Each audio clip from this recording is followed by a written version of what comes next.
President Tinubu inaugurates thousands of heavy-duty agricultural equipment to boost food production.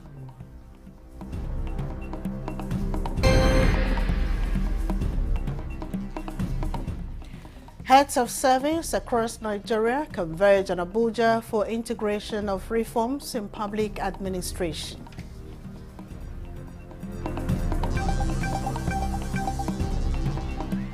Benue State Police Command confirms suspected kidnap of bus passengers.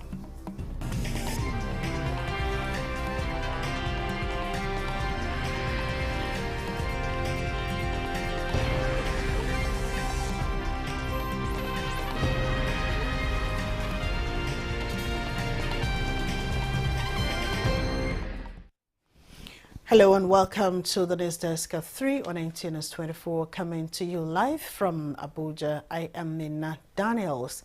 The federal government, under the leadership of President Bola Tinubu, has deployed more than 2,000 heavy-duty agricultural equipment to boost food production in the country. The multi-billion-dollar equipment delivered under the Nigeria-Belarus partnership represents the largest agricultural mechanization initiative in the country's history. President Bola Tinubu inaugurated the tractors in Kwali, Abuja.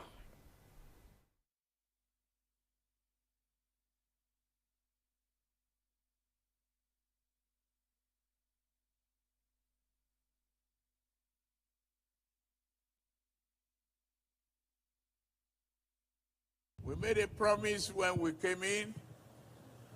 We are fulfilling that promise.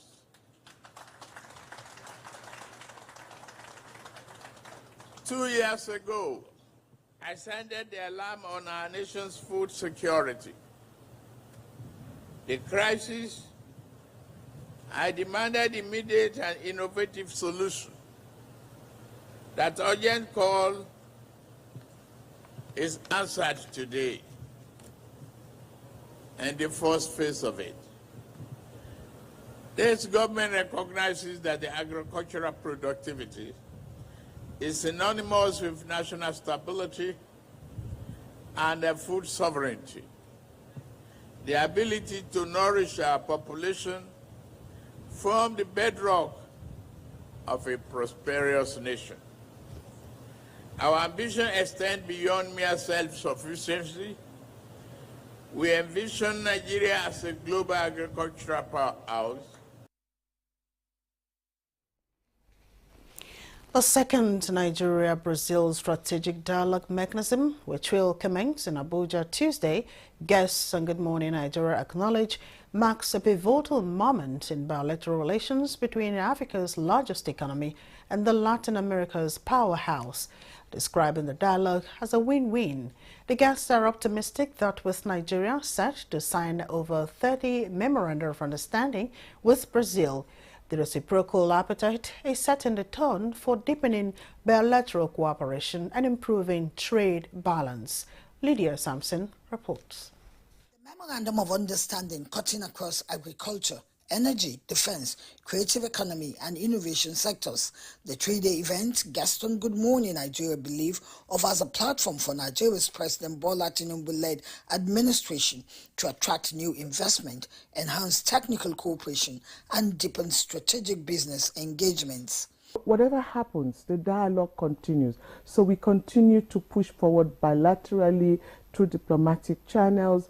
Our ambassadors kept getting to ensure that the business sector, because with Brazil it has always been business. So we're expecting over the next 2 days the engagement and inclusion of the private sector, through a very transparent process. Okay. Our fintechs, how we do it, how Nigeria has 5 of the 9 unicorns in Africa. They talked about our entertainment industry, our creatives, and actually said they were looking forward to coming to learn how we're able to do it on the continent. So the learning process is for both us as Nigerians and for them as Brazilians. The dialogue, they noted, aligns with President Tinubu's renewed hope agenda, focusing on economic diversification, revitalization, and global partnerships. The visit of Brazil's vice president, they emphasize, underscores the significance of the high-level engagement which aims to boost trade investment and cultural exchange, fostering sustainable development for both nations. In Abuja, Lydia Sampson, NTA News. President Bola Tinubu's tenure as ECOWAS president, guests on Good Morning Nigeria reiterates, played a stabilizing impact despite regional turbulence. He applauds President Tinubu for willing the entire leadership together and prioritizing diplomacy in dealing with the three countries that exited the bloc.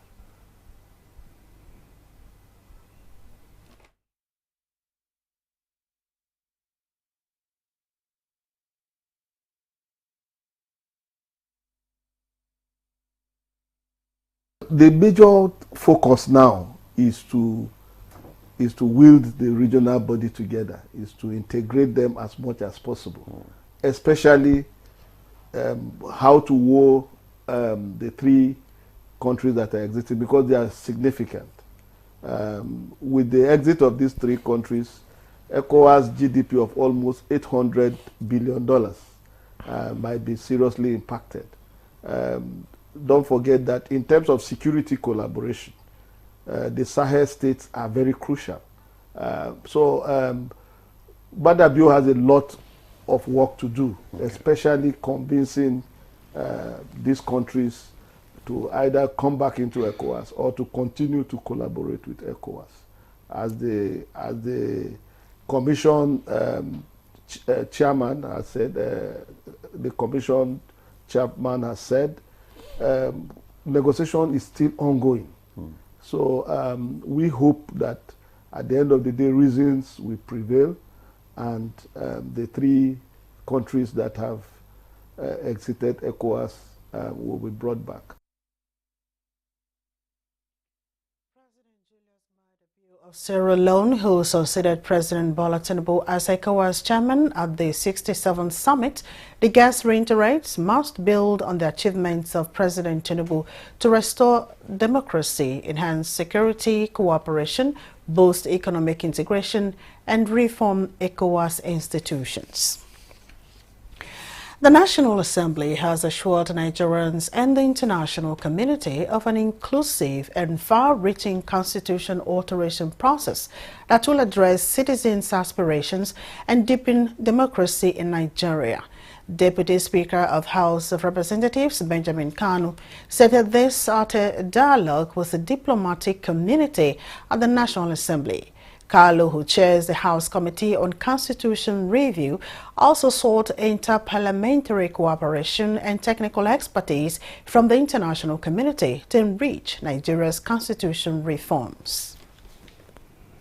I invite you to engage with us, share your experiences, and join us on this journey of constitutional renewal. Together we can craft a constitutional framework that not only addresses Nigeria's current challenges, but also anticipates future needs and aspirations. We take this invitation very seriously. We have invested since '99 in this kind of conversation.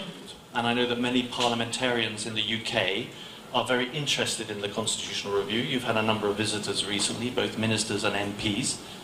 And I and the High Commission, we're trying to encourage a bit more dialogue between members of the House and members of Parliament in the UK, and we'd like to do a bit more of that. If it weren't for gender inclusion in my country, I would not be here.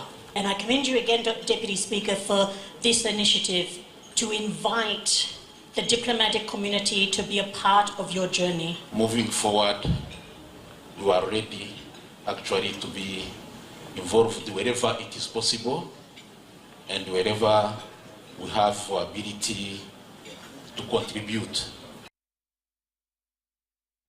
The committee says 87 constitutional amendment proposals are under consideration, covering gender inclusion, state policing, fiscal federalism, judicial reforms, the evolution of powers, and local government autonomy.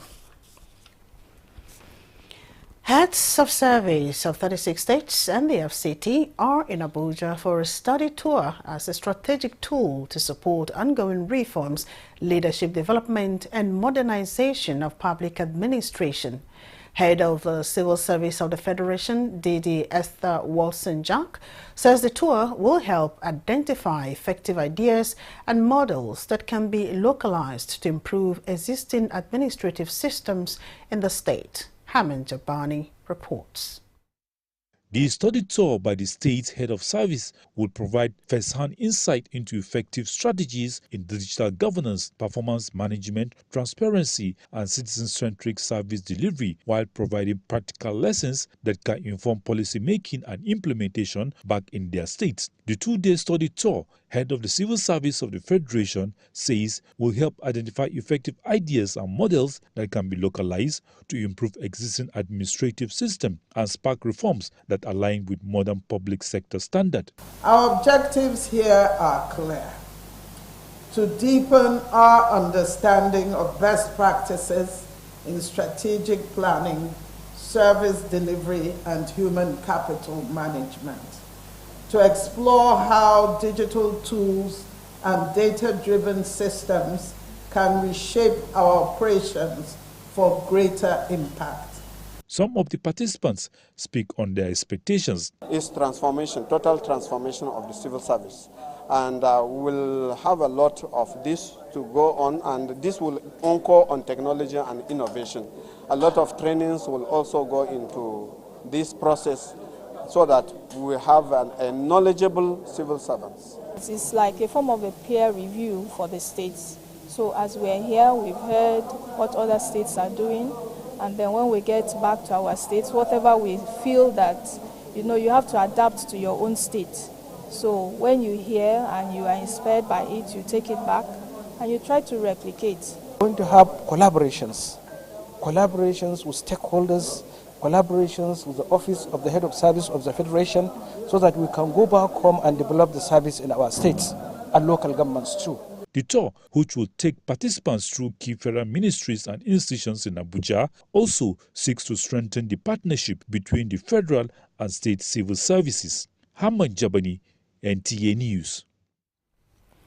The Benue State Police Command says it is investigating a suspected kidnapping in Ubokolo on receipt of information that passengers conveyed by a Hammer bus with registration number 14B143BN was kidnapped and the vehicle parked by the roadside.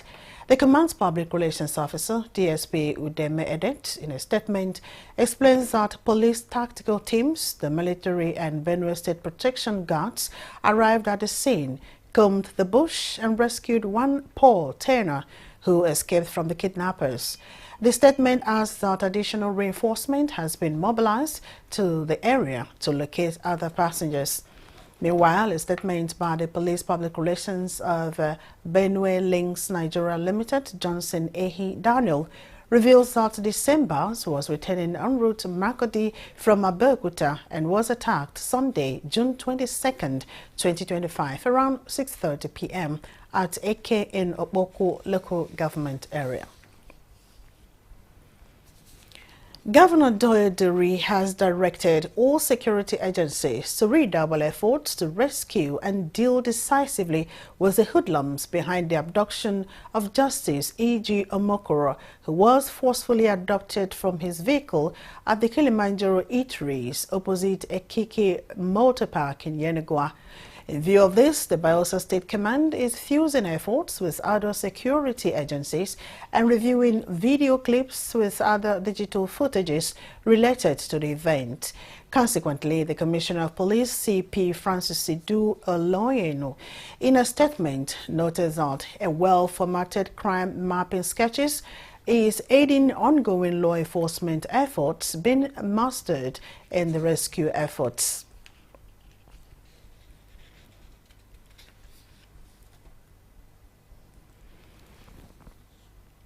More stories will follow when we return from this break. Stay with us.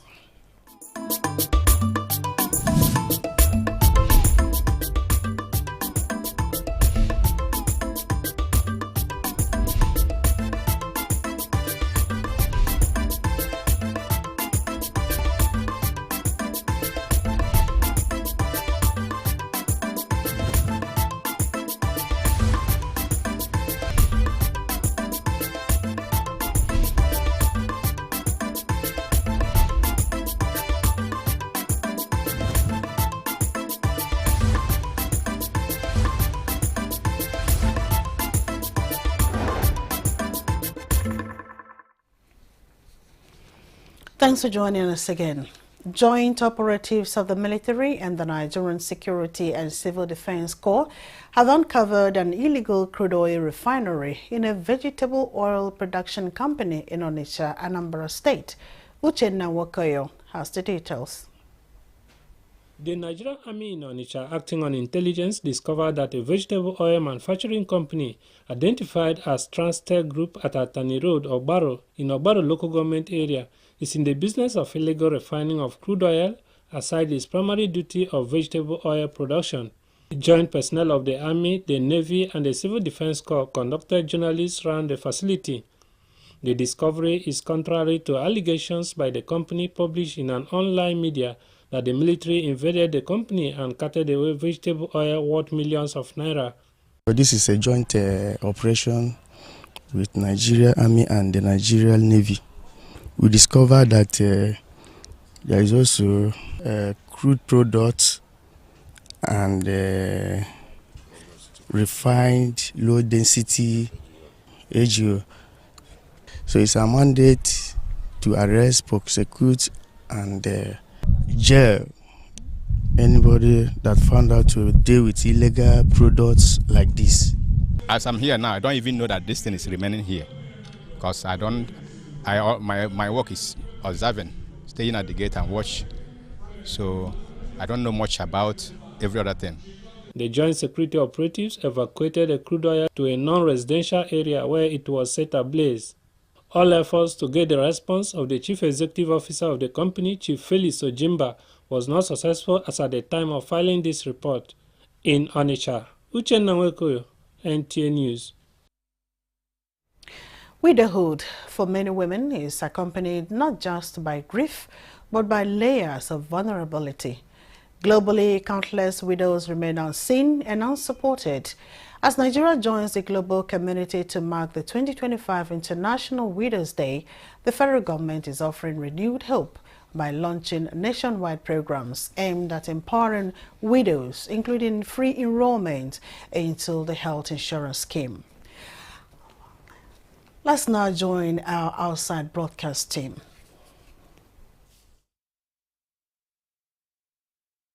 Prioritizing the need of our local communities. We say thank you, Your Excellency, sir. Your leadership continue to inspire progress. And sir, we also appreciate the leadership of the National Assembly, both Senate and the House of Representatives, for their support, understanding, and inclusive governance. To His Excellency Barrister Wiki, Mr. Project, our driver, our boss, we say thank you for your visionary and exemplary leadership, your tireless effort and commitment to transforming FCT into a modern and more connected nation capital deserves our deepest commendation, sir.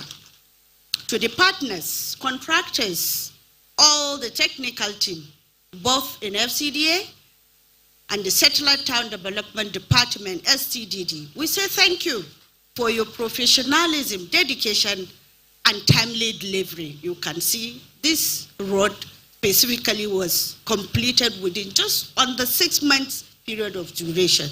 So we say thank you for that. This road, it doesn't just serve as an infrastructure to FCT, but also as a lifeline with objectives of opening economic opportunities, access to healthcare, access to education, access to farm and market, and eventually it will improve the quality of life of the people of Pai, Kwali, and the FCT as a whole.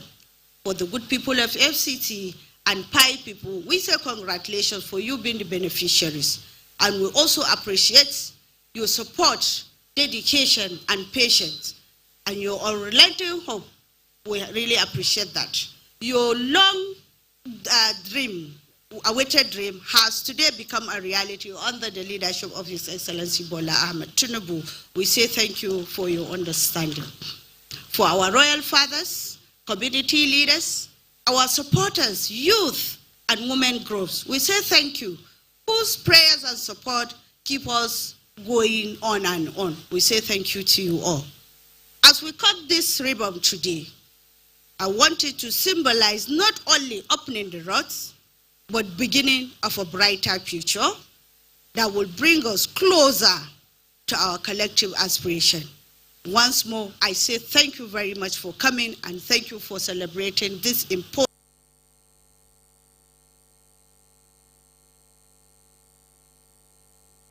Thank you very much. May God bless.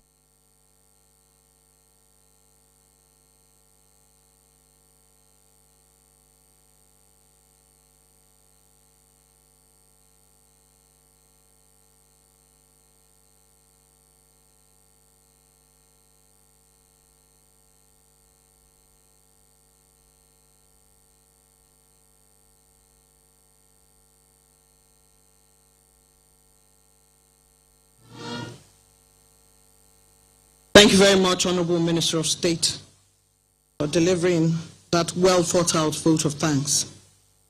Your Excellencies, distinguished guests, Your Excellency, Mr. President, sir, our next speaker has been in high spirits in the last couple of days, and why not?